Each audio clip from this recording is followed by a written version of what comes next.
Welcome back to the library and welcome to episode 4 of the Professor Bourbon Podcast. How are we doing tonight, Professor Bourbon? Class is in session. We're doing all right. How are things down there in beautiful Class Sonoy, is Georgia? nothing to complain about down here. Just happy to be sipping on some bourbon, chatting with you. Wishing I was up there in the library, but we'll settle for our little mini library we got going down here in Georgia. So We're in the library annex there. that's it. Yeah, I just got my little study annex. It's not quite a full library, but I got some stuff that I can study on and bone up on my material. So we're getting there slowly but surely. Nice. Today what I'm sipping is a bottle that was gifted to me, and if you don't mind, I'll put it on the camera unless you don't want me to do that, but I'm gonna put it up here. This is a friend of mine I saw this weekend. Is not a whiskey drinker, but he was at a distillery in Oxford, North Carolina, called the Oxford Oaks Distillery, and he texted me a while ago and said, whiskey or bourbon, out of nowhere, and I was like, bourbon. And so a month later, I see him this weekend, and he gives me this bag and hands me a bottle of Carolina whiskey from the Oxford Oaks Distillery, a 3-year-old product that is double barrel aged. I have batch number 2, bottle 294. Comes in at 116 proof. The only thing that doesn't make it bourbon is the distiller told him, and I got a little heat. The distiller actually gave me a little shout out in a video from the text, and said, your friend just bought you a bottle of bourbon, and basically the only thing that makes this not bourbon is it wasn't aged in new charred oak barrels. It was aged in first aged barrels, and then it got double oak, got put in another barrel, and we'll talk about the reason why we have to do new charred oak barrels to call bourbon in a later episode, and that story's kind of an interesting one. But what you got in your glass? Over here tonight, we have a Nulu. I've got the Georgia release. This is the Georgia exclusive release of Nulu, which is an MGP product. I can let Professor Bourbon give you a quick little shout out on what MGP kind of represents and what an MGP product is. That way they can at least have an idea of what I'm talking about when I say that Nulu is an MGP product. So what do you have for MGP in these blended bourbons there, Professor? MGP, or Midwest Grain Products, is one of the largest spirit distillers in the country for sure, if not the world. They're I think headquartered in Kansas, and then the main distilleries in Lawrenceburg, Indiana, I believe it is. And they distill more spirits than, like I said, just about anybody in the country. And they do a lot of, there's different kinds of distilling they do. They have some of their own products now. It's a relatively recent thing. But generally speaking, what Midwest Grain Products do is they have a bunch of different mash bills. And I don't know if we've talked about mash bills before. We can do that at some point. A bunch of different mash bills that they distill and store. And so they can be a small bourbon, what is called an NDP, or non-distiller producer, can go up to MGP and pick out barrels from their warehouse that they like, and then take them and bottle them at their own place. And then they have their own whiskey that they got from MGP. And so that's a common practice with MGP. And as I understand it, MGP also does some contract distilling, which is where a distiller says, hey, we want you to produce this distillate in these barrels with this mash bill. And then they distill it. And a lot of times in that case, they'll distill it and either in barrels or in big tubs, ship it to where it's going to go. And then the non-distiller producer will put it in barrels and age it, and have its own product. So there's two different ways that goes with MGP products. And there's a lot of other distillers that do both contracting and that kind of distilling. Yeah, it's kind of a cool process that opens up for smaller craft distilleries to kind of get their wheels under them. It's kind of hard to get started when bourbon, you have to put it in the barrel and wait, many of them 3 to 4 years, up to 7, 12, 15 for some of those products. And it's kind of hard to be a company that's not making any money for those amount of years. So MGP, other companies like that make it possible for people to kind of distill bourbon that they don't have the operation size and things like that. and still be able to kind of hit the ground running. So that's a really cool program. We can jump right into the scouting report this week. Had kind of a quiet week on the southeastern side down here in Georgia. We've kind of been bouncing around. Some of the allocations are coming out right now, so some people are kind of holding back. I feel like waiting for some bourbon drops and some bourbon days. So we can hop right into the scouting report, at least on our side. So I'll ask the class to help me out real quick and pass me the first bottle we got for this week. I think it's another one that we've talked about before, which is Elijah Craig Barrel Proof. This is the first release of 2024. It is the A124. This is coming in 10 years, 9 months at 119 proof. Haven't tried this product yet. I'm not sure Professor Bourbon's been able to taste this one yet, but I know he always gets the full collection on these. So what do you got for me on this year's first release from Heaven Hill, this Elijah Craig Barrel Proof? One of the interesting issues is listen to people talk about it is last year's Elijah Craig, the last one, the C923 was for a lot of people the whiskey of the year, and that's a hard thing to follow up. And then the age statement on that bottle is slightly under, I think, 11, and there's some people that are not happy about it being a lower proof to start the year, and I think it's what'd you say it was? I want to say it's under 120, I think. Yeah, this one's coming in at 119, and if I'm not mistaken, the C923 was over 130. It might have been like 131 or something like that. That sounds right. And so there's some people a little cranky about that, but that I haven't been disappointed in the last 3 or 4 years in any of those, and almost every barrel proof I get, whether it's one of the releases or a store pick or something like that. That's a really good bourbon. I enjoy that one a lot. A lot of dark, rich caramel, a lot of, especially if you like something with a little bit of kick that doesn't really burn. I've always found that really nice about the Elijah Craig barrel proofs. So I'm looking forward to having it when I go down to the annex here in a couple of weeks. I'm looking forward to getting all those bottles that are sitting there. Add them to the library. Yeah, we've got quite the collection down here right now for Professor Bourbon, just waiting to go back to Virginia or to be open down here. So I'm looking forward to you getting down here and us being able to try some of these. But for a 10-year plus bourbon that's still over the 100, almost 120 proof, the $80 I think is MSRP on those. So it's still going to be a solid product that you can find on most shelves, at least right now. So I think that A124 should be pretty solid. But for us down here, that's all we got on this side of the scouting report. Did you have any luck up there in Virginia this week? Well, beside the gift I got of and what's in my glass, and while I'm sipping it, give you some notes on this. For a 3-year-old bourbon, this doesn't really taste all that young. When I got it, I was like, oh boy, this is going to be kind of young and astringent, and it's got a you can smell a little bit of youth on it. It's got a little youth on the front end, but as it sits, it's nice caramely. It's got a nice mouthfeel. It's got a little brown sugar on the back end.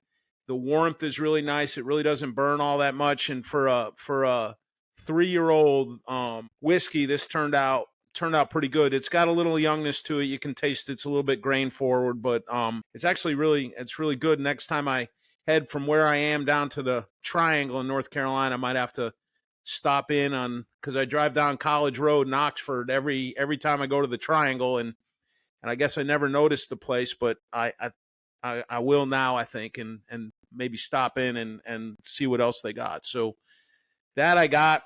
I was also, while I was out of town this weekend and met my friend, I also was in, of all places, Winston-Salem, North Carolina, which is another place that has ABCs, another ABC state, not quite as bad as Virginia, but it's there. But I found this guy sitting on a shelf in Nice. in Winston-Salem, a Baker's 7-year-old, 107 proof, and as always, got to read the neck of that label because it tells you when it was done. And I got some, you can't really see them; they're right behind the chair here. I just bought this one's from 12/20/15. It's 7 years and 10 months, so that's when it went in the barrel. Came out 7 years, 10 months later, and I just recently picked up like a 3/20/15, and then I saw this 12/20/15. And Baker's is, as much as I make fun of my friend who likes Jim Beam, A lot of the stuff that I like comes from Jim Beam. And Baker's is one of those, and I've always enjoyed Baker's. It's a nice proof, and I haven't opened that one yet. Maybe we'll open that one up on the TikTok and give some tasting notes. And then finally, Very nice. I've had this one. I talked last time about people getting me bourbon from all over the country. Well, that one, the last one came from North Carolina. This Baker's I bought for myself in North Carolina. And then this last one, a friend of mine bought, I think back in June in Nashville, Indiana. And this is Schoonover's 14-year-old uncut, unfiltered, straight bourbon whiskey, single barrel, very rare cask strength. So it comes in at 101.2 proof. And he picked this one up for me in June. And I finally saw him last night at a meeting, picked this one up. So we'll crack this one open on the TikTok in a bit and give you some tasting notes on that one. So the old codger, up here doing not much. The old professor, even a blind pig finds an acorn once in a while. And this week he came up with 3 acorns.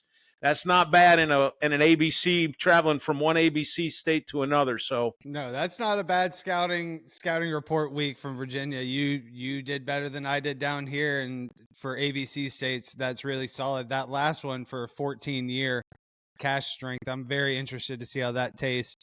It's kind of hard to get your hands on some of those bourbons that have been aged anything past really 10 years. So I'm looking forward to trying out that what was it? Schoonover? It looks like Schoon. I would say could be Schoonover. I'm not from Indiana, so I don't know how you'd say that, but it could be Schoonover. It could be Schoonover. We'll find out. One of these days. We'll get a negative comment about it. We must have somebody that's from Indiana that'll know how to say that, and I that's how I would say it, Schoonover. But yeah. we'll right, see. Well, I'm looking forward to trying that one. But we'll go ahead and move on and see what Professor Bourbon's been reading this week. Have you seen anything interesting in bourbon news, anything on a podcast? I know there was something that just came out today. Maybe you can kind of hint at that right before we started recording. We saw an article pop up. So what's Professor Bourbon been reading this week? So as we said, I had some other things, but this popped up while we were getting prepared for this episode. Some of you may have heard of Justin's House of Bourbon, which sells rare and rare bottles and some of their own bottles. They're both in both in Lexington and Louisville. And I've been to the Louisville shop, and they have a really great collection, but they have some old stuff, some Dusties. They have a bottle that's reported to be worth $100,000. And the ABC didn't take kindly to some things that they alleged that they were doing because of their arrangements for shipping, because I think they have arrangements in Washington, D.C. and some other things. And the ABC, they kind of got caught up in a place they shouldn't have been caught up in. And I'm kind of on their side, I think. I'm not on the revenuer side, as they used to say down here in the South when it was moonshining, is you never on the revenuer side. And the revenuer took umbrage. You know what umbrage means there, class? This is a liberal arts college. She's shaking her head no. We're going to need a definition of that one. Well, we can go with context. Took umbrage with means we're not happy with what they did. Took a disliking, a strong disliking to what they did. And so they basically confiscated a big chunk of the liquor that they had bought on secondary markets and they had bought in other places and were making available to people. And if you went into their store, it's like a museum. You could go into the back. We were lucky enough to go in there a couple of years ago, and they have things in cases that are. I think they have a bottle that's almost 100 years old, an old Taylor that's pushing 100 years old, and they got a couple other things, and they confiscated all their liquor, even their private liquor. And the story here talks about how they just stored it and haphazardly stored a bunch of their bottles, and some of the bottles got moldy and wet and damp, and the labels got ripped off and cracked. And so the ABC was not as careful with the bourbon as Justin would be, which is not a surprise. Well, when we talk about more about economics, we'll understand is that as I tell my students, if you don't have to bear the cost of your bad decisions, you'll make lots of bad decisions. And the example I use for that is every one of us has a friend whose mother bails him out of every bad thing he does. And he just keeps doing bad things. And that's because his mom bears all the cost for him. So when you're the ABC and you wreck Justin's House of Bourbon's bottles, you're not paying for it. Justin's paying for it, or the Justins. There are two Justins. That's why it's called Justin's House of Bourbon, and plus a silent partner in there. Who's not so silent in this article anymore. But it's a really interesting story. Been following. It's about a year ago now that they made the original confiscation, I think in January of 2023. I'm looking forward to going there. I'll be in Louisville in 3 weeks, I think. And I got my day kind of planned out. Friday morning is going to be Bardstown Circle. And then Saturday is going to be Whiskey Row Circle. And then Sunday's going to be Drive Back Home Circle. So I'm sure I'm going to come home with a trunk full. I'm going to do like the old moonshiners, put on the strengthen up the struts and the shocks in the back end, so I'm not dragging tail coming back from Kentucky that weekend. So fire up the old General Lee and all ass. Exactly. And by the way, the General Lee is not too far from where we live right here. It's up in I think it's up in Luray very recently, and then they moved the General Lee to someplace else in Virginia. But I think Luray is pretty close to where it is right now. Yeah, it'll be interesting when you're up there in Louisville. Definitely ask the guys at Justin's kind of where they're at in that process. It seems like pretty much from what I've read, they didn't go through the red tape that ABC wanted them to go through, which is just nonsense in the first place a lot of times. And then now they're coming after them for some of these bottles from Japan and other places and saying that they didn't go through the proper channels to get them in the United States. It's kind of annoying from, I feel like, a consumer aspect. But we'll see where it goes from here. And it'd be interesting once you get up there to kind of talk to those guys and see where they're at in that process. But it's heartbreaking to hear that they may have damaged something like 100-year-old bottle, or, any of the, I think they said there was something like 600 bottles they confiscated from them. And if they're not taken care of properly, you can't get that juice back. They had some leakage in one of the bottles too, and they think they cracked the seals and some of that stuff, so it's bad. There's no way you can give that back to them. You can't get that back. On another revenue note, down here in Virginia, for the first time in a long time, there was a let's say a secondary market, a trader, guys who are, and we'll talk a little bit about secondary market. In the bourbon world, the Scout knows a lot more about this than I do, but there are whiskey clubs, whiskey groups, and people acquire bottles, and other people, I acquire a bottle I don't really want, but I know my friend wants it, and he finds a bottle that I want that he doesn't really want, and maybe we trade this bottle. And then you can make trades, and it's like, it's like teaching my Econ 101 class. If I got something you want, and you have something I want, we can trade, but maybe I don't want what you have, but you want what I do, and then somebody else over there wants what I have, but not what he has, and we make a three-way trade. It's like baseball, right? I don't want your shortstop, but I want your outfielder, and the other guy wants your shortstop, but I want his first baseman, so we make the three-way trade. Well, this happens a lot in with bourbon guys, and there was a guy here in Virginia that was recognized that Weller Antique 107 was people really liked that in Virginia. And he noticed when he would make trips for business to Ohio was lousy with Weller Antique 107. You could buy it in every little storefront there was. So he was buying it, bringing it back to Virginia, trading it for bottles that he would like, and then sometimes traded up. Was swatted in, I believe, on Broad Street in Richmond. I'd have to go back and look at the story exactly, but I think it was in Broad Street in Richmond. Surrounded by 3 black sedans. They yanked him out of his car, confiscated his truck, impounded his truck, and they charged him with moonshining. And they put it all together and finally figured out that this guy was trading a couple hundred bottles, a couple $100 worth of bourbon. He'd bring back a case of Weller Antique, trade it with 8 or 10 guys. He would get something that he didn't really want, and he would trade up. And basically what he did was go back and forth and trade for bourbon. And he says he didn't realize what he was doing was against the law. I don't know if I believe that, because I think most people involved in bourbon know technically we're not supposed to be, we're doing these things. But as long as the taxes are paid, why would the Virginia state care what was happening? But apparently they cared a lot, and they arrested him, and it finally all settled down after about a year because he couldn't find a lawyer who would take a moonshine case because they just don't come up very much anymore. And then finally the ABC figured, we're dealing with a guy that's trading $1,000 worth of bourbon a year. We don't need to bother him.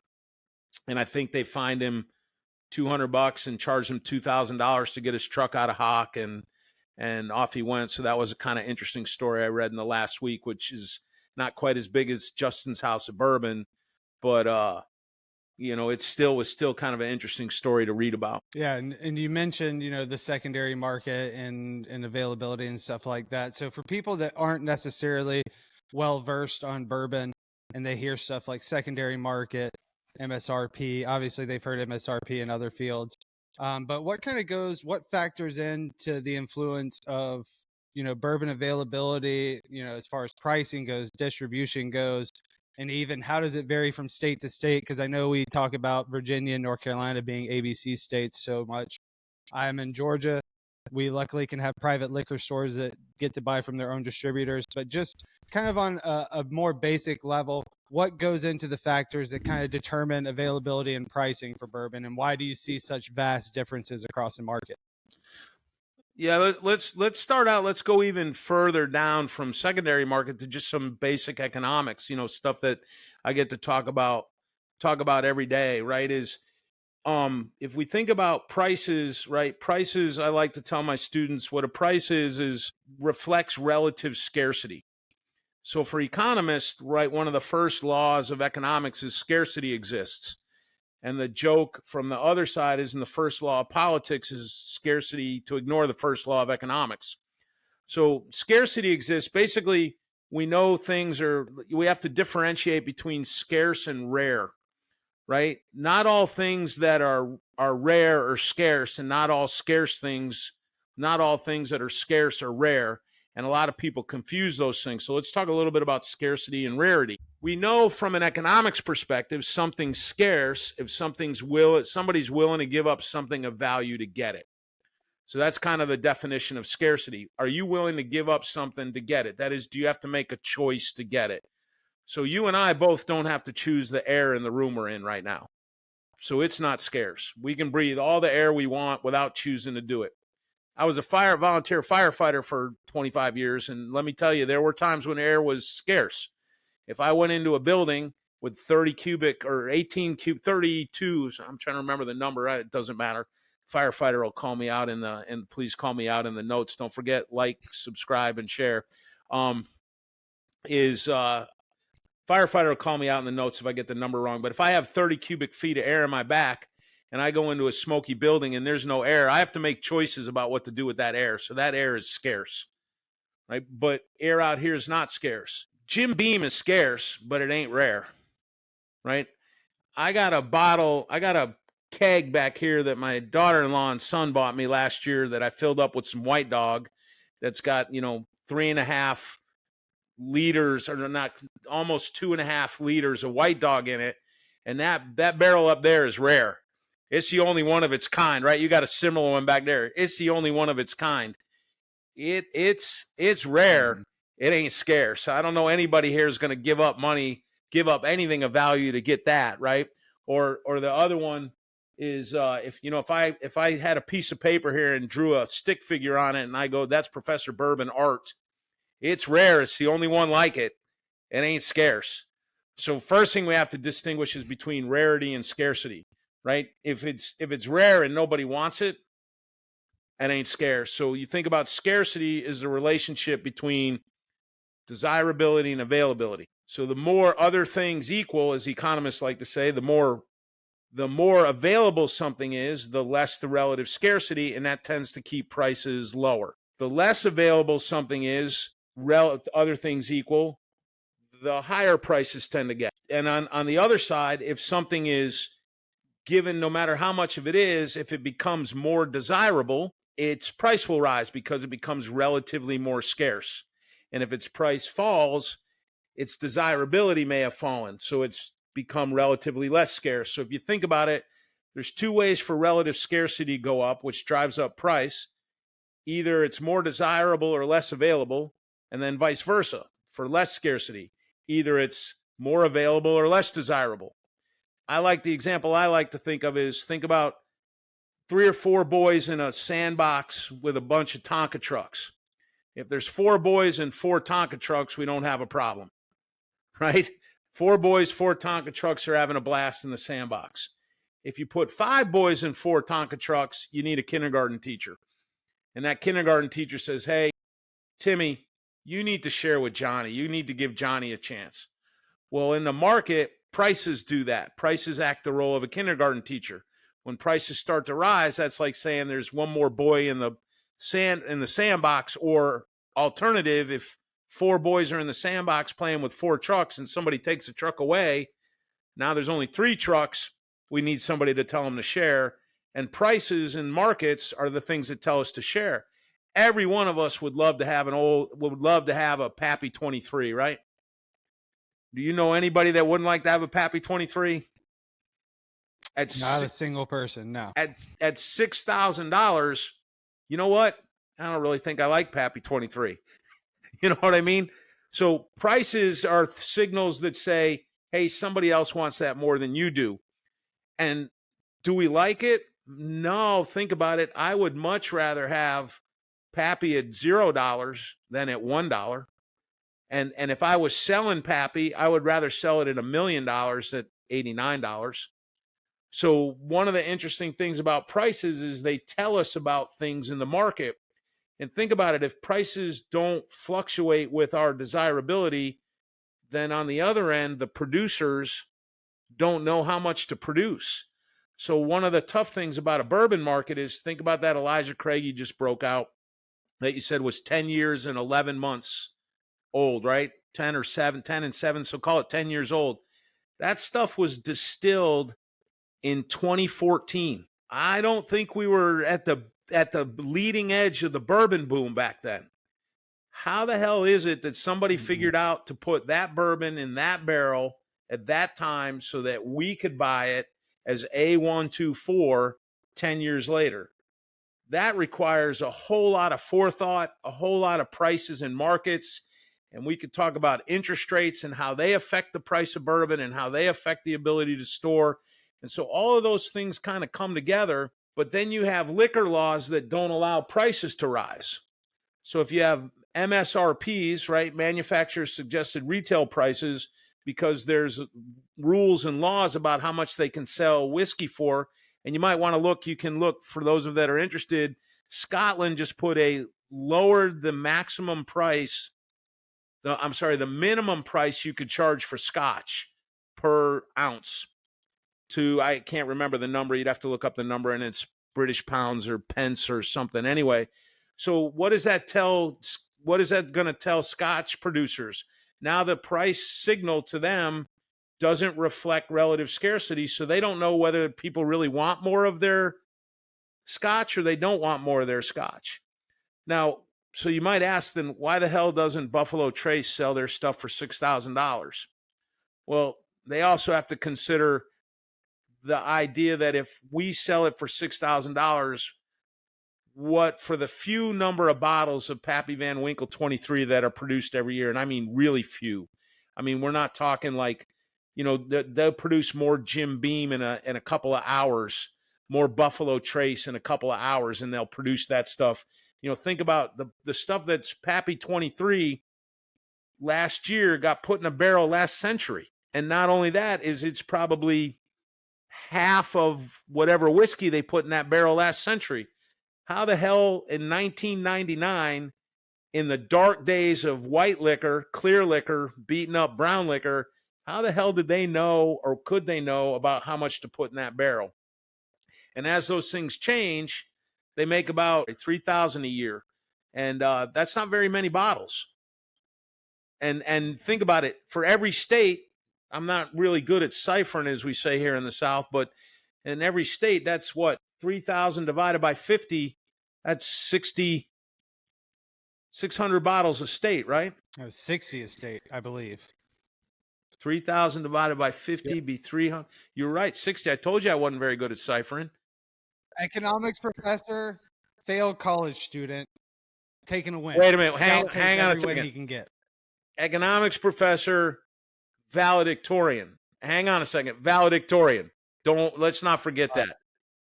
And the speech was great. You're right. The second time through school. You're right. Okay. The speech was great. Fair enough. Thank you. So the idea is, like, I understand why people are mad at secondary markets, but on another end, you could argue we do it to ourselves, but we can't control what other people like and don't like. Right? I can remember when Henry McKenna, we could go into the ABC store in here in Virginia, in a little tiny town in Virginia, and I would just tell somebody, hey, we have somebody coming in town. Just go in. Somebody didn't know anything about bourbon. I'll go in. Go to the right. You'll see green label, about waist-high shelf, $32 a bottle. Just pick up a bottle of Henry McKenna, 10-year-old, bottled in bond. Boom, come out with it. Well, dadgummit, in 2018, I think it won World Whiskey of the Year at the San Francisco Whiskey Awards, and you couldn't go in there and pick it up anymore. And now people are like, oh, this is really desirable. So think about it. At $28 a bottle, it's flying off the shelf. They're all gone. If the liquor store could raise the price to $50, $60, $70, some of them sit on the shelf because the price would act like the kindergarten teacher. Well, in the ABC stores in a lot of states, they frown on rising prices, so now we don't have the kindergarten teacher. In Georgia, you got the kindergarten teacher, right? They put that stuff behind glass. I mean, I've been in lots of places where I go, how much is that bottle of, Booker's you got right there? Well, we're $300. No, I don't think we're $300 worth, right? And so the prices secondary exists because prices can't fluctuate with that, and manufacturers don't want to have their prices fluctuate because they also don't want to look bad to their consumers, right? And people will consider they're gouging, and some of you listening to this right now are screaming at your radio, your phone, your computer, your radio. That's just dumb. I'm old. And like screaming at something. What are you talking about? They're price gouging, blah, blah, blah, blah, blah. But I can tell you what, I'd rather walk in the store and have a chance to buy a bottle of Old Rip for $1,000 than have no chance of buying it at $90. Am I going to buy it for $1,000? Right. Probably not. And I ain't getting it either way. But that's kind of where you are in terms of simple economics. And obviously I could talk about economics all day long. So we'll kind of wrap that little talk up about prices and markets right there. And as we wind up toward the end here. Well, I think it's important to kind of give a distinction that the difference in MSRP pricing, a lot of times, like you were mentioning earlier, the product going into the barrel. So let's say a 3 to 4 year product, a 7-year product, a 10-year product, a 12-year product. First of all, you don't know when you put it in the barrel with that mash bill.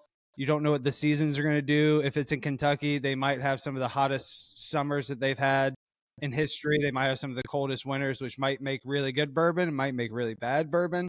But I think the thing that makes the fluctuation as far as MSRP before we go into secondary is typically going to be an age statement. Is that correct?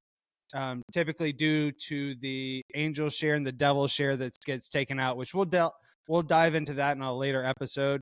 But as far as MSRP, before we hit secondary for a minute, that's kind of what determines that fluctuation, is usually kind of the age statement more than anything else. Is that correct? Part of it is, and I'm going to go a little bit backwards at you. If I couldn't sell a bottle of bourbon for $100 and you were a distiller, you wouldn't age it for 10 years. You'd age it for 2 years. You'd age it for 3 years.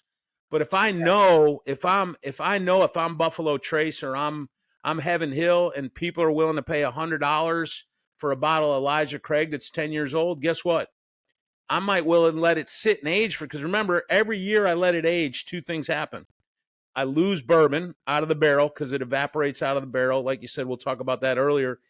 And I have to pay to store that. I have to pay to keep it, and I have to give up the money I could have sold it for. So unless I know people are willing to pay $100 for a bottle of bourbon, I may not let it last for 10 years. I may get it out of the barrel as soon as I can. And so they're intertwined in that way where they kind of go back and forth, right? So yeah, age age is going to make the price a little higher, but I'm not going to age it if I don't think I can get a higher price. So that's the kind of, Right. think about anything you sell. You think about how much you can sell it before you worry about how much it costs. You guys are entrepreneurs. Right. You know And that. I think absolutely. And I think a big determining factor on the secondary market obviously becomes, what does that juice turn into? So if Buffalo Trace could replicate exactly what happened for their best Pappy 15 and get the exact same weather and aging and those summers and winters in those barrels, and everything could go into that exact same place, if they could go back in time, they would do it. But you can't after it's been aging for 10 years, 12 years, 15 years. Once you find that out, even if you want to replicate it, you're going to put that mash bill into a barrel, and then you have to sit and wait for another 10, 12, 15 years and hope that it ages in the same way with the same taste. So that can kind of shift us into talking about the secondary market, which is a lot of those bottles that have been aging for a while, or what we like to call honey barrels, that were these barrels that just happen to be in the right place in the rick house at the right distillery for the right amount of time, and they turn into these unicorns on the secondary market. So what have you seen from Professor Bourbon's side of it, as far as like the social media, forums, podcasts, TikTok, all of that? How has that really influenced the secondary market in bourbon, especially over the past 5 or so years where we've seen this huge boom? Yeah, a lot of that stuff adds on, like I said, on the desirability side. I mean, which is why we're doing I hope we're doing something different that people like, instead of just sipping and going, oh, there's some brown sugar. And they watch me, put my nose in the glass and look in the sky and think and talk to each other. But all of those things serve a great purpose. But if Fred Minnick drinks a bourbon and he goes, oh, this is right. I remember when I saw him review the Elijah Craig C923. He put it up to his nose and go, oh, this is a caramel bomb. And then he drinks it and he goes, oh my God, or whatever it was. And all of a sudden that becomes really desirable. That starts spreading wild on social media. Fred Minnick, who's, as good and a good a palate as anybody has, says, oh, this is really good. And then you got the bourbon junkies going, whoa, this is really good. And then you got Chad and Sarah over there, and it's bourbon night, and they're like, whoa, this is really good. And then you got the guys down in Texas going, oh man, this is the best bourbon I ever had. And you have all of these guys, and I'm left out a bunch of them, for sure, are telling you how great it is. People are like, oh man, I really want this. I really want this. And so now, through the secondary markets, through the whiskey, the Facebook groups and stuff, anybody got this? Anybody got this? And if you're holding on to it, you're like, all right, I paid $100 for this. Let me see what I can get and trade or whatever. And all of that's going to drive up prices, because once those barrels are out, they're out. Right? And there's going to be whatever it is left is left. It's not going to happen year round. Like giant products like Jim Beam, like Buffalo Trace, like Jack Daniels, they're producing more of those in a day than a lot of other stuff gets produced in a year. And so I know anytime I want to go into the store and buy a bottle of Jim Beam White Label, there's going to be more of that in the store than there is 10 other things.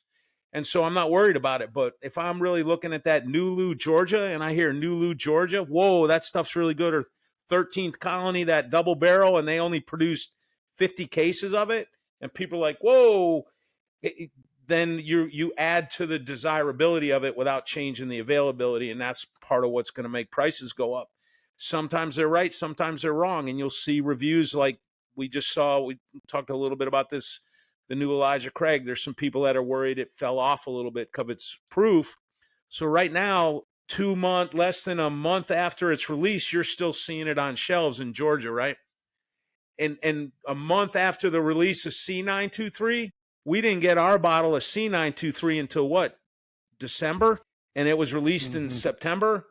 And we've already got an A124 we got in a couple weeks after it was released.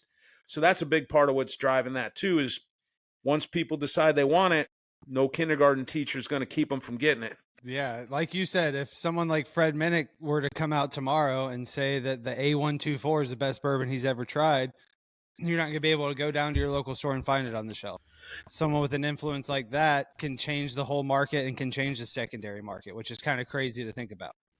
Yeah, and I know if I read that, if I opened up, like I know I opened up Whiskey Advocate last year and it said Jack Daniel's Bottled and Bond's the best whiskey in the year. Well, I skedaddled over to the liquor store here in Farm Vegas and said, hey, oh look, they got one of that for $30. I'll take one of those.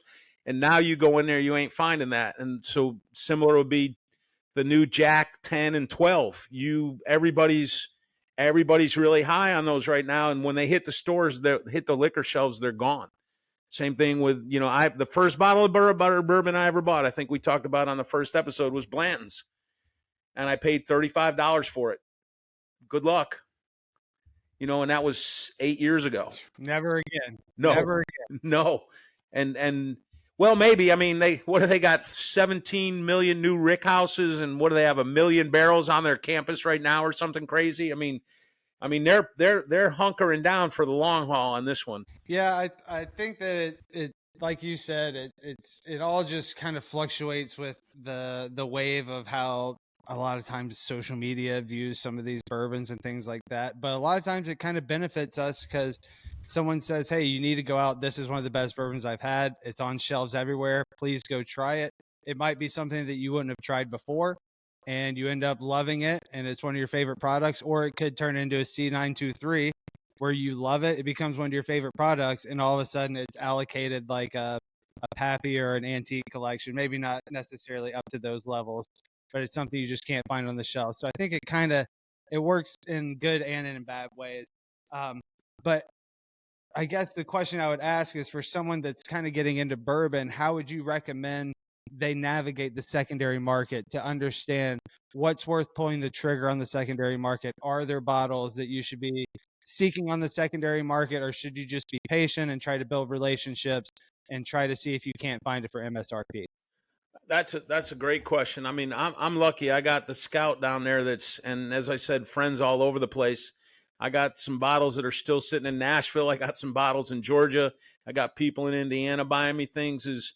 If you're new to all this, is figure out what your palate is first. Don't be persuaded by other people's palate. Find people that have roughly the same palate as you. Work your way from a nice high rye bourbon, like a Four Roses, a single barrel Four Roses, and work toward a Larceny Wheated or even go over toward a Bardstown, one of the Bardstown Origin series, and look in that. If you're going to get into this, look in that $30 to $40 range, although now it's probably closer to $35 to $50 range than it was a couple of years ago.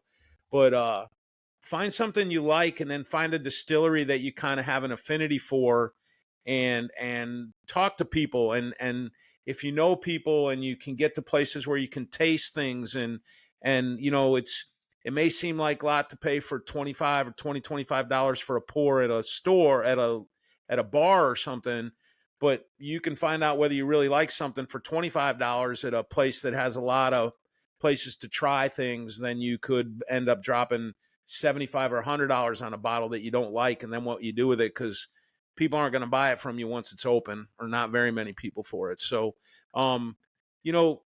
there are some things that are worth getting. I mean, if you can find a bottle of Blanton's for $75, jump on that mess, right?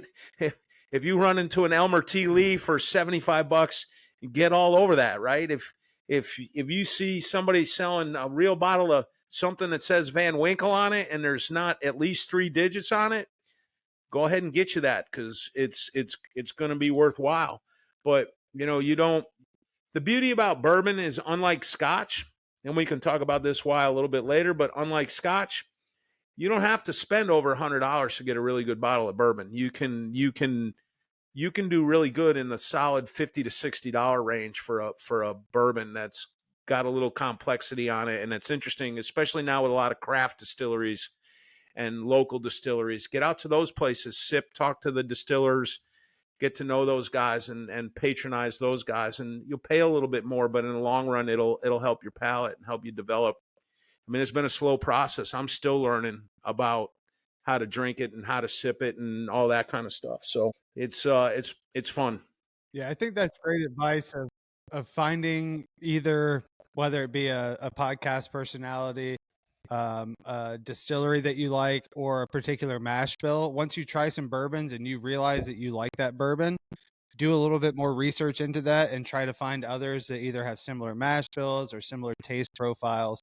And like you said, there's so many great bourbons out there in the $35 to $50 range that you really don't have to start reaching for those high allocated unicorn bottles unless you're really just trying to impress people and want to have a couple on your shelf, which there's nothing wrong with that. Nope. But try to reach for some of those lower value bottles and find what your palate likes, and then kind of move your way up from there. That way you at least have an educated guess of what some of those more expensive bottles are and what they're going to taste like. Because as we've both experienced, we've tried bottles that on the secondary market go for several $100s, and they just don't do it for us. Yeah.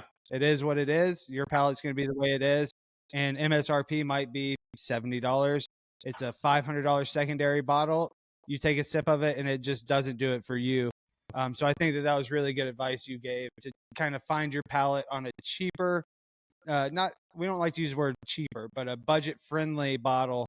And then kind of move your way up from there. I was going to say, let me give you a couple of straight up bottle suggestions that you might like that are a little bit different, that are off the beaten path. A lot of people don't know about Barrel Bourbon Company. They are master blenders. These guys are phenomenal.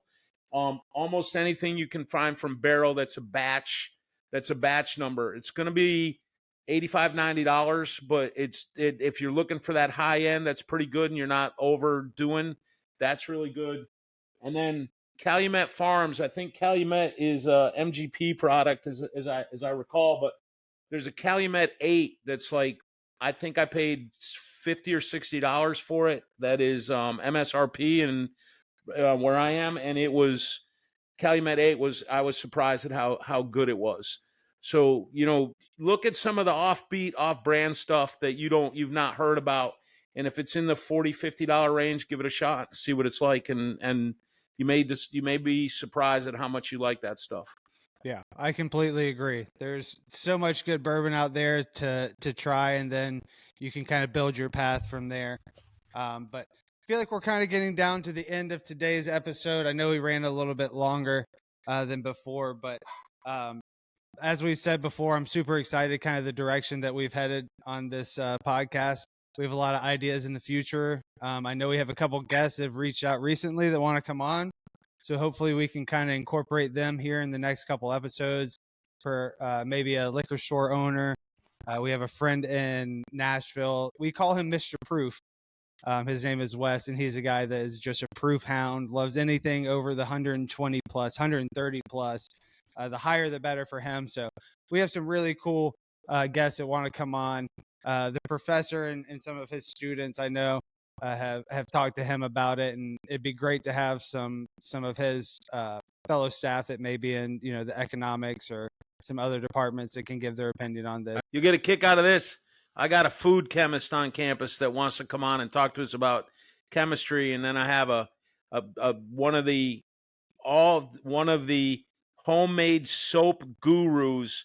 He actually has groupies, and they pay him lots of money to talk to large conferences of craft soap makers. And he wants to come on sometime and talk to us about chemistry of some of these things. So we're going to hit this from some crazy angles, stuff you wouldn't expect. So we're not just going to talk about, smelling and sipping. We're going to talk about a whole bunch of stuff. So yeah, don't forget to like, subscribe, review. We're on TikTok at professor.bourbon, Instagram, professor.bourbon. You can find the podcast on Spotify, Apple Podcast, and YouTube. And leave us a comment, help us get in the algorithm. And as always, appreciate it. And I think we forgot to say last time is, hey, until next time, sip some bourbon. Class dismissed.